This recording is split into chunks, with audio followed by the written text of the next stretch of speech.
apresenta Amplitude 88.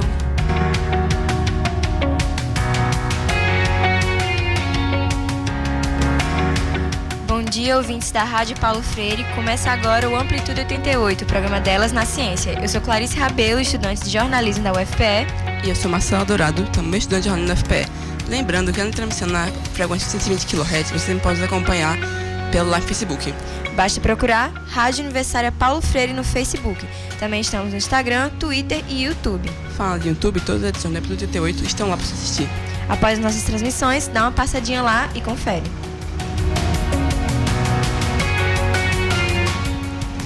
No programa de hoje, vamos conversar com Alice Souza, jornalista e mestranda em Indústrias Criativas pela Unicap, que vai falar sobre o aplicativo Verifique Aí. Seja bem-vinda, Alice. Bom dia, pessoal. Bom dia, ouvintes. É um prazer estar aqui e conversar um pouquinho com vocês hoje. Então, Alice, junto com a nossa tecnologia, tem mudado também a forma de consumir, produzir e propagar notícias. Isso tem facilitado a propagação de notícias falsas pela internet? Essa é uma pergunta complexa e cada vez mais polêmica de responder. Mas, sim, a gente precisa entender que a internet, ela traz uma facilidade de distribuição de conteúdo e ela traz uma facilidade de produção de conteúdo. Então, todo mundo, de alguma forma, hoje pode produzir algum conteúdo e publicar na internet e vai ter a sua audiência. E a gente não tem como dimensionar a velocidade com que essa informação ela vai ser compartilhada, nem quantas pessoas ela vai alcançar. E aí, bom, não é que notícia falsa ou desinformação, como a gente costuma falar, passou a existir agora, mas com essa volatilidade, se assim a gente pode chamar, da internet, isso faz com que elas tenham a capacidade de causar um pânico ou causar um dano muito maior. Então a gente pode dizer que sim. E para ajudar no combate, dessas notícias falsas, você criou o aplicativo Verifique Aí, que verifica a partir do link da notícia se ela é verdadeira ou é falsa. Então, Marcela. Então, como surgiu a ideia de criar esse aplicativo? Então, eu sou jornalista, trabalho num veículo de comunicação. E lá em 2017 eu decidi entrar no mestrado um pouco para entender, no mestrado de Indústrias Criativas lá da Unicap, para entender um pouco o que é que estava, por que meu ambiente de trabalho estava mudando, o que é que quem estava estudando sobre as mudanças no ecossistema da informação estava dizendo sobre, estava, enfim, esclarecendo sobre esse assunto. E aí eu entrei lá e a gente começou a estudar justamente isso, o impacto das novas tecnologias da informação e comunicação na forma como as pessoas lidam com a notícia, na forma como as pessoas consomem e produzem conteúdo. E aí tinha acabado de acontecer as eleições dos Estados Unidos, Donald Trump, e aí havia uma discussão, sobre se as notícias falsas estavam ou não impactando debates eleitorais, estavam, enfim, impactando processos eleitorais, e como isso ia chegar em outros processos eleitorais que viriam a acontecer. Um deles era o do Brasil. E aí, como dentro do mestrado a gente precisa encontrar um problema de pesquisa, e lá dentro do mestrado, o mestrado profissional, a gente precisaria também, tinha a possibilidade de criar um produto, a gente decidiu começar a estudar o que é que existia de ferramenta para combater a desinformação e quais eram as problemáticas dentro dessas ferramentas. Então a gente chegou nas agências de fact-checking e posteriormente a gente chegou numa discussão sobre de que forma a tecnologia pode ajudar a gente a combater notícias falsas. E aí foi quando a gente chegou na automatização de checagem de notícia, que é tentar utilizar a tecnologia a nosso favor, utilizar os instrumentos, enfim, as técnicas que já existem, para tentar automatizar a parte do processo de checagem. E aí foi quando a gente decidiu criar o Verifica Aí. E, bom, e aí foi uma jornada de desenvolvimento. Pronto, eu ia falar justamente sobre isso. Como foi o processo de criação do aplicativo, esse desenvolvimento? Como é que vocês fizeram para criar a plataforma? Então, quando a gente meio que decidiu o que ia fazer, que a gente queria criar uma plataforma, a gente não tinha definido ainda, inclusive, que seria o modelo de aplicativo. Foi mais ou menos no segundo semestre de 2017. E aí, primeiro a gente enfim, meu orientador também é de comunicação, a gente foi buscar aporte teórico, né? Então, o primeiro passo... Foi logo no início do seu mestrado? Você falou que entrou em 2017. Foi. Aí tu falou que no meio de 2017 decidiu criar o aplicativo, foi então logo no início, né? Foi, exatamente. Eu tive uma primeira disciplina, que foi Narrativas Transmediáticas, que me ajudou bastante a entender mais ou menos desse ecossistema de mudança na comunicação. E aí, a partir disso, a gente começou a pensar em soluções, né, para essa problemática das notícias falsas. E aí, no segundo semestre de 2017, a gente decidiu que queria criar uma plataforma, mas não sabia o que ia ser. E a partir daí, a gente foi atrás de pessoas da área de TI. Então, a gente foi lá dentro da universidade atrás de professores que estudavam essa temática. Então, meu professor Dario Brito, junto comigo, a gente encontrou Anthony Lins, que é outro professor da Unicap, que é dedicado a estudar machine learning, enfim, ele estuda muito essa parte de inteligência artificial. E a gente perguntou a ele, basicamente, a gente tem esse problema, a gente quer criar uma plataforma que de alguma forma possa ajudar as pessoas a fazer checagem, o que é que existe de tecnologia que possa ajudar a gente? E aí foi quando a gente meio que desenhou a ferramenta. E esse desenho da ferramenta, ele durou entre a ideia e a execução 1 ano. A gente começou a pensar possibilidades e a gente decidiu, enfim, tomou vários caminhos, vários rumos. Um deles seria fazer aplicativo, levando em consideração que a maioria das pessoas hoje já consome informação por smartphone. Então, a gente deu prioridade, considerando, obviamente, que é um ambiente de pesquisa, um ambiente controlado. Então, a gente não tinha nem dinheiro, nem recurso humano para fazer algo muito grande. E nem tempo, porque a gente queria testar nas eleições de 2018. Então a gente perguntou a Anthony, e o Anthony disse, olha, dá para fazer um aplicativo. A gente escolheu um aplicativo para sistema Android, porque a gente precisaria alcançar uma maior quantidade de gente. E a gente decidiu checar link inicialmente, porque checar imagem, checar pedaços de texto seria um pouco mais complexo naquela época, sobretudo porque os estudos sobre automatização de checagem de fatos ainda eram muito incipientes no mundo. Se a gente levar em consideração que as eleições de Donald Trump aconteceram em 2016 e muita gente começou a estudar ou a focar os estudos em outros países a partir desse fato, há um tempo de pesquisa e há um tempo de entrega de resultado. E muitos desses resultados só começaram a aparecer no começo de 2018. Então, até para dar subsídio do ponto de vista técnico e teórico para a gente acabou se pautando no fenômeno que estava acontecendo, que estava sendo estudado naquele momento. Então, a gente não podia também ter um escopo muito grande para desenvolver. E aí, a gente contou com o apoio de alunos lá da universidade, alunos de ciência da computação, e de algumas pessoas de fora também, para poder desenvolver a ferramenta. E aí, assim, foi um processo bem braçal mesmo, assim. Eu ia estudando, a gente desenvolveu alguns critérios para definir o que era notícia falsa, notícia verdadeira.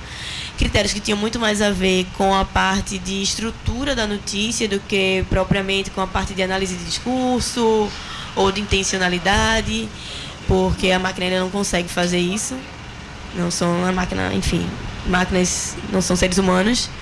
E aí, bom, a gente definiu esses critérios, isso foi a parte mais robusta da minha pesquisa, e entregou para as pessoas de TI para poder elas criarem a ferramenta. Massa. E você disse que o aplicativo ele faz isso através do link da notícia. Como é que ele faz isso, só usando o link? Tá, então. Basicamente, quando eu comecei a pesquisar, o que eu fiz? Eu fui... Inclusive, meu professor até brincou comigo. Ele fez, você vai se meter nisso, que é tentar entender o que é verdade, né? Para saber o que é verdade e falsidade, numa notícia verdadeira ou falsa, eu preciso entender primeiro o que é verdade. E aí eu me debrucei sobre a filosofia, vi que, na verdade, existem várias formas de classificar a verdade. E aí a gente escolheu, enfim, conceitos que mais se aproximavam da comunicação. Depois a gente foi para a área de comunicação, para definir o que seria verdade, uma notícia verdadeira ou falsa. Então, eu li várias notícias falsas e rastreei quais seriam as principais características, se assim a gente pode dizer, de uma notícia falsa. Da mesma forma, uma notícia verdadeira, como é que ela se apresenta, como é o título dela, geralmente ela apresentou não autoria, como é que é um lead, quais são as regras do ponto de vista jornalístico que definem a qualidade de uma notícia, quais são as regras que definem a qualidade de uma notícia ou de uma informação no ambiente digital. E aí, a partir disso, a gente definiu 5 critérios, que é, basicamente, se uma notícia está num site confiável ou não, e aí a gente fez um ranqueamento de sites, se uma notícia está num site que costuma publicar notícia falsa, se uma notícia ela tem ou não uma autoria, se essa notícia, a forma como ela apresenta esse título, então a máquina vai em busca de palavras-chave.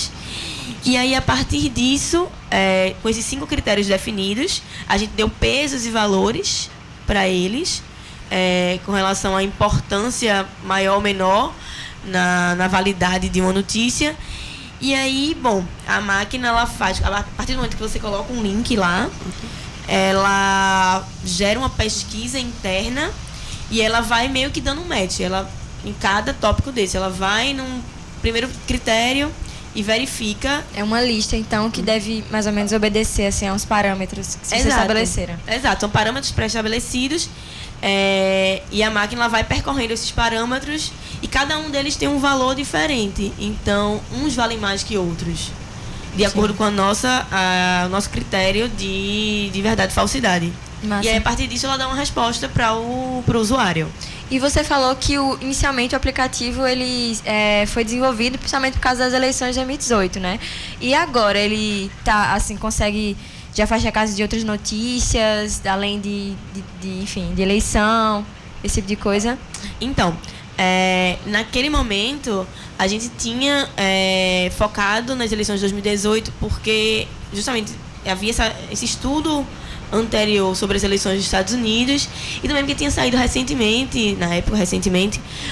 um estudo na revista Science de pesquisadores de MIT falando sobre como se disseminavam as notícias falsas, e eles basicamente diziam, entre outras coisas, que uma notícia falsa de política ela tem muito mais chance de ser compartilhada do que qualquer outro tipo de notícia falsa. Então, por isso que a gente centrou fogo nas notícias falsas sobre política. E aí, posteriormente, o que é que eu fiz? Eu fui analisar a quantidade de links que a gente tem recebido.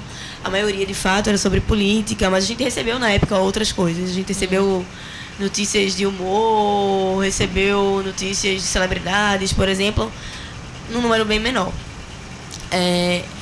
O que é que acontece? Eu apresentei minha pesquisa, concluí o mestrado em março deste ano.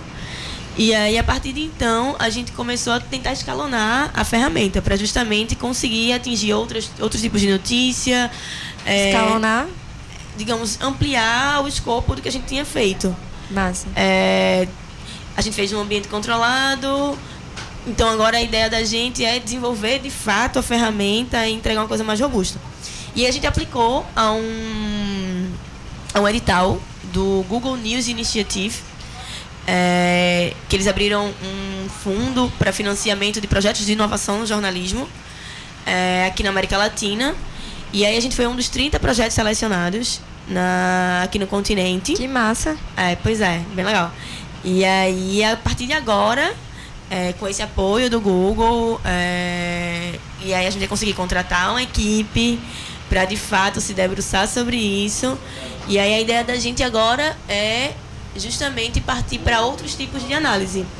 Não só analisar mais link, mas também analisar pedaços de texto, porque a gente sabe que hoje a notícia falsa ela é muito compartilhada, sobretudo aqui no Brasil, via WhatsApp, que é uma ferramenta bastante utilizada, e outros, enfim, WhatsApp e outros aplicativos de mensagem. Então, e muitas vezes ela chega não com um link, mas sim com um pedaço de texto. Massa. E a ideia da gente, a partir de agora, é fazer isso. E também, enfim, essa ferramenta ela vai ser testada no Sistema Jornal do Comércio. Eles entraram junto com a Católica como parceiros, porque a gente vai conseguir atingir um público muito maior. Então, a gente espera que, a partir daí, a gente consiga também receber outros tipos de notícia, que não só notícia de política. Que bom, né? E você está ouvindo o Amplitude 88, que hoje conversa com Alice Souza, jornalista e mestre em Indústrias Criativas pela Unicap. Agora vamos fazer uma breve pausa na nossa conversa. São 10 horas e 47 minutos. Rádio Paulo Freire, a rádio fazemos juntos e juntas. ZYI 775, Rádio Universitária Paulo Freire, AM 820 kHz, uma emissora da UFPE. Vamos ouvir José Batista, professor da UFPE e membro da Cátedra Paulo Freire. Ele fala sobre o pensamento freiriano na educação. Paulo Freire, uma pessoa do campo da educação, mas ele sempre pensou a educação em relação com a sociedade. E ele deu muita ênfase ao debate político da educação, não considerando a política partidária ou mesmo eleitoreira, mas a política com P maiúsculo, portanto, a política, aquela arte de construir as relações no interior de uma sociedade. Todo o empenho dele, toda a inteligência dele foi movida no sentido de fazer valer esse princípio, né, de que a educação deveria servir, antes de tudo, à sociedade, em especial aos oprimidos da sociedade. Rádio Paulo Freire, a rádio que fazemos juntos.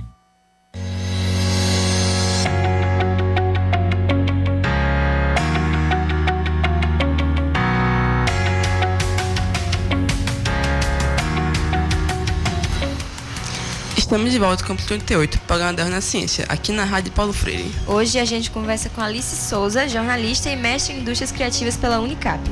No primeiro bloco, a gente conversou sobre o aplicativo Verifica Aí, que faz checagem de notícias falsas. Caso tenha perdido o começo deste programa ou algum anterior, você pode assistir mais tarde no YouTube. Basta procurar Rádio Universitária Paulo Freire. Então, Alice, para você, como é que a internet reorganizou o processo de consumo e produção de informações? Então, a internet, junto com o computador, né, ela meio que rompe com uma maneira de produzir e distribuir conteúdo que, de certa forma, pautou a chamada mídia tradicional, os meios de comunicação de massa, que a gente tanto estuda, né, quando a gente está iniciando o curso de jornalismo. Porque, basicamente, o que a internet faz ela dá para todo mundo um direito, que a gente pode chamar que é um direito, de fazer coisas que antes apenas um grupo de pessoas poderia fazer. É a descentralização, né? Exato. Ela, digamos que antigamente a gente tinha um grupo de pessoas que geralmente eram pessoas de classes altas, com dinheiro e com influência, que poderiam ter um meio de comunicação, que poderiam pagar por aparelhos caros e que poderiam fazer uma filtragem de informação e disseminar essa informação para um público escolhido por eles. E esse público ele não tinha tanto direito de certa forma, participar desse processo de produção. Se a gente pensar, um jornal, ele tinha basicamente o que antigamente? Uma página de cartas ao leitor, uma TV, você poderia enviar uma carta também, mas ninguém, assim, é muito difícil você poder bater na porta de uma TV e dizer, eu quero que vocês publiquem tal coisa. Um rádio é um pouco mais. O rádio você consegue interagir, sobretudo depois, enfim, dos telefones celulares, você conseguia interagir muito mais, mas ainda assim era muito mais controlado, né, pelo detentor do poder de distribuir informação. E aí, a internet, com o smartphone, a gente não pode falar só da internet sozinha, mas assim, esse pool de ferramentas que a gente tem disponível hoje, que está aqui na nossa mão, do nosso lado, a gente consegue publicar um vídeo sem precisar pagar tão caro por um celular. Hoje um celular é relativamente barato, todo mundo consegue, a maioria das pessoas. A gente tem que lembrar que muita gente não tem acesso à internet, não tem, mas a maioria das pessoas hoje já faz um esforço para ter pelo menos um celular, com internet, ainda que seu pacote de dados seja limitado, mas você tem ali um mínimo de ferramentas que lhe permite atuar produzindo um vídeo, um texto, um áudio e distribuindo esse conteúdo para um grupo de pessoas. Então, sei lá, vou dar um exemplo simples. Hoje em dia, qualquer smartphone, por mais simples que seja, tem um pacote de dados, por mais simples que seja, ele vai ter um acesso ilimitado ao WhatsApp. Você pode criar um canal de comunicação via WhatsApp, uma lista de transmissão e você mesmo fazer sua propagação de informação ali, por áudio, por vídeo, por texto. Se a gente for pensar isso há 40, 50, 60 anos, era impensável. E isso muda completamente a forma como as pessoas lidam com a informação, né? Inclusive muda a forma como as pessoas se percebem produtoras e consumidores, porque primeiro se passa a ter acesso ao contraditório, o que é extremamente importante. Você não fica limitado a ver uma TV, ler um jornal ou ler uma revista, por exemplo. Há muito mais vozes, isso aí é uma coisa louvável, há muito mais vozes pautando a comunicação, muito mais gente que antigamente não tinha esse direito está colocando o seu conteúdo em rede. Porém, por outro lado, nem todo mundo sabe o que fazer com esse tanto de informação que recebe, nem esse tanto de informação que pode produzir. E aí isso gera um probleminha. E falando no seu aplicativo, né, que é justamente sobre essa questão das fake news, agora vamos falar um pouco sobre as fake news em si, né? Você falou que para desenvolver o aplicativo você teve que estudar o que define uma fake news, teve que ranquear algumas características dela, e eu queria perguntar justamente isso: quais as principais características de uma fake news? Tá. É importante a gente dizer que, assim, fake news é um conceito que também está em construção. E que a gente, inclusive, que já diz que o termo fake news já não abarca a quantidade de desinformação que existe. Já escutei isso também. Exato. Existe uma pesquisadora, Claire Wardle, que ela elencou 7 tipos de notícias falsas. E aí ela defende muito, assim, que, olha, fake news, porque acaba que fake news pode ser utilizado para falar, para dizer que você está falando alguma coisa que eu não concordo, quando na verdade não é isso. A gente tem que ter em mente as características. Então, basicamente, uma notícia falsa, ela é uma notícia que ela tem ou no formato ou na intencionalidade o interesse de enganar. Então, isso pode vir, por exemplo, desde uma sátira, e aí a gente pode citar, por exemplo, sensacionalista, que ele forja notícias, mas ele diz que está fazendo aquilo de brincadeira, em tom de brincadeira. O jornal sensacionalista está falando, exato, né? Exatamente. Mas as notícias falsas, aquelas que mais preocupam, ou que a gente tem que colocar um olhar mais atento, são aquelas que imitam de fato o formato jornalístico para enganar a gente e atingir um objetivo de manipular um discurso. E aí a gente pode citar algumas características básicas, ou seja, uma notícia falsa, ela geralmente ela tem um título muito sensacionalista, chamativo, usa muito, por exemplo, caixa alta, caps lock, às vezes traz muita interrogação, muita exclamação. Geralmente o que está no título nem sempre está no texto. Então, veja exclusivo, veja agora, veja vídeo, veja último acontecimento maravilhoso, único. Geralmente elas trazem muito adjetivo. E a gente sabe que, enfim, um texto opinativo ele pode até ter mais adjetivos, mas geralmente um texto jornalístico a gente preza por evitar o uso de adjetivo. Nem sempre eles trazem autoria. Então não tem autoria, e quando tem autoria, já aconteceu, por exemplo, durante a pesquisa a gente fez uma análise de uma notícia que tinha até uma autoria, tinha o nome de uma pessoa, e quando a gente jogava no Google o nome dessa pessoa praticamente não existia. A gente não pode dar 100% de certeza que a pessoa não existe, porque não é porque a pessoa não está no Google que ela não existe, mas considerando que é um jornalista que publica no meio digital, é muito estranho que não tenha nenhuma referência dessa pessoa. Então é bom a gente ficar atento a isso, assim, sempre. Essas são algumas das características, há outras, mas em resumo é isso. E para você, Alice, quais são as principais consequências desse fenômeno da fake news que o aplicativo Verifica Aí vai ajudar a combater? Então, a desinformação, ela atrapalha, e a gente pode dizer isso com bastante segurança, os processos democráticos. E quando eu estou falando dos processos democráticos, eu não estou falando apenas de processos eleitorais, Mas a partir do momento que eu tenho uma intenção de manipular um discurso, eu estou proibindo as pessoas de ter acesso a um olhar mais qualificado e ampliado sobre uma informação. E isso pode fazer com que as pessoas acreditem em fatos que não existem. E você acreditar em fatos que não existem ajuda você a criar uma realidade quase paralela. Então, você deixa de ter informação sobre o que está acontecendo ao seu redor. E aí você não tem como agir criticamente, seja no micro, seja no macro, se você não sabe o que está acontecendo ao seu redor. Massa. E a gente queria agora pedir para você fazer suas considerações finais, dizer onde é que a gente pode encontrar o aplicativo, né? A gente falou aqui sobre fake news e o aplicativo ajuda justamente nisso. Eu queria dizer onde a gente encontra na loja virtual e tal. Tá. Bom, queria primeiro agradecer vocês.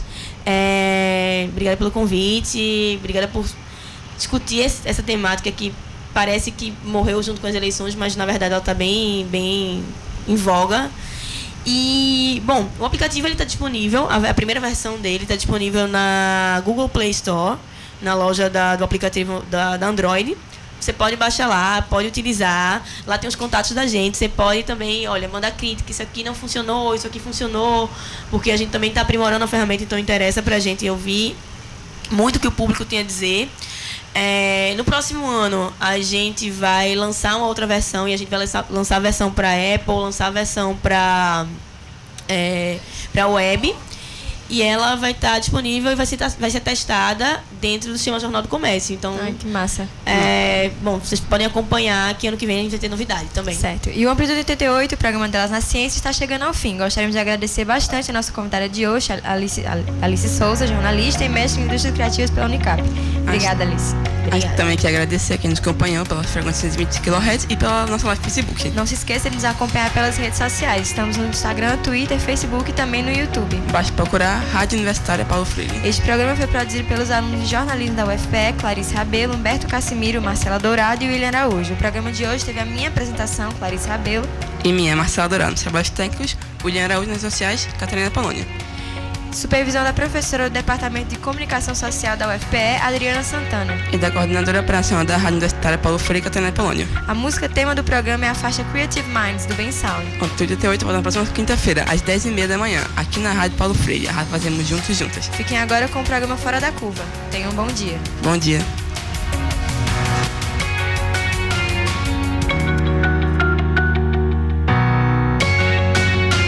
O nome Amplitude 88 é uma referência a duas noções de rádio.